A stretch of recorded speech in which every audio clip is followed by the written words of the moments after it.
अभी परसों जब मैं राजस्थान आया था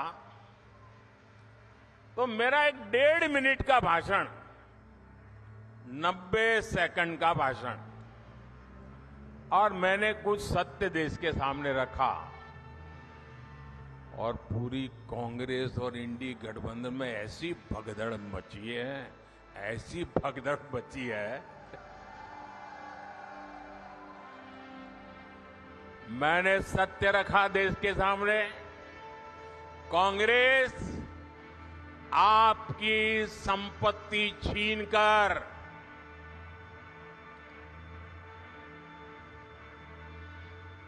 उनके खास लोगों को बांटने की गहरी साजिश रचकर बैठी है।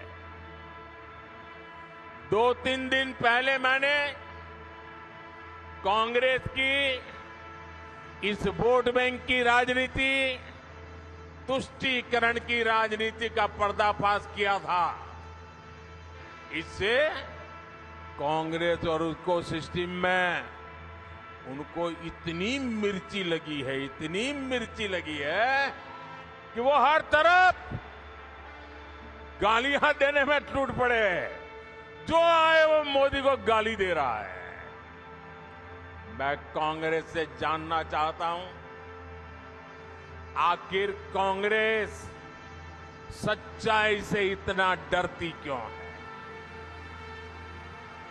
कांग्रेस क्यों अपने नीतियों को ऐसे छिपाने में लगी है? जब आपने नीति बनाई है, निर्णय लिया है, तो अब जब मोदी जी ने खुल करके राज रख दिया, आपका हिडन एजेंडा बाहर आ गया, तो अब कांप रहे हो? अरे हिम्मत है तो स्वीकार करो, हम आपसे मुकाबला करने के लिए तैयार हैं।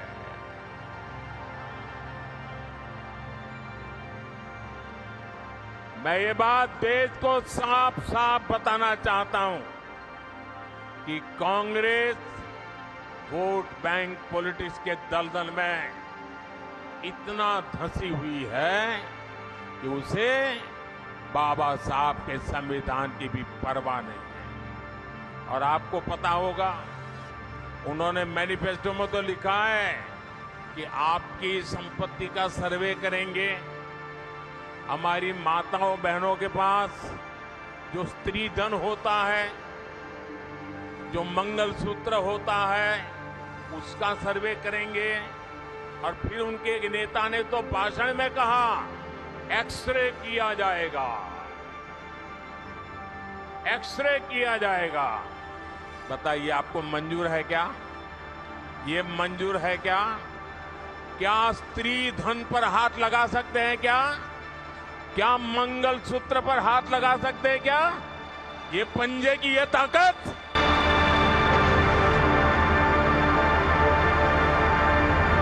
But sir, one thing which is the Prime Minister is pointing out is the promise made by the Congress leader Rahul Gandhi, or in the manifesto, that if the Congress party will be voted to power, the party would conduct a survey to run a check on who possesses the wealth in the country and undertake an exercise to redistribute the same among the people. It doesn't mean that you are going to take their wealth and give it to somebody. It means to create new policies so the concentration of wealth can be prevented. It's like Monopoly Act. Okay? It doesn't mean that I'll take your shirt away.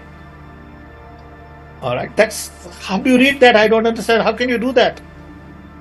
Okay? It's not physically possible to do that. But you can say the future policies would be such that this particular group cannot be into everything. There is a Monopoly Act in America also. You know, we have to make sure that few people become so rich that they begin to run government. We have to make sure that's the requirement in democracy everywhere in the world.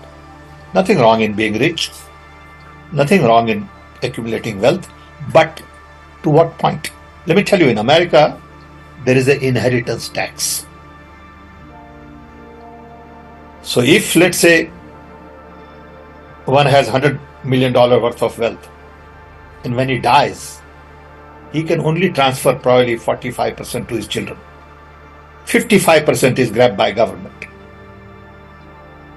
Now that's an interesting law. It says, you in your generation made wealth. You are leaving now. You must leave your wealth for public. Not all of it, half of it. Which to me sounds fair. In India, you don't have that. If somebody is worth 10 billion and he dies, his children get 10 billion. Public get nothing.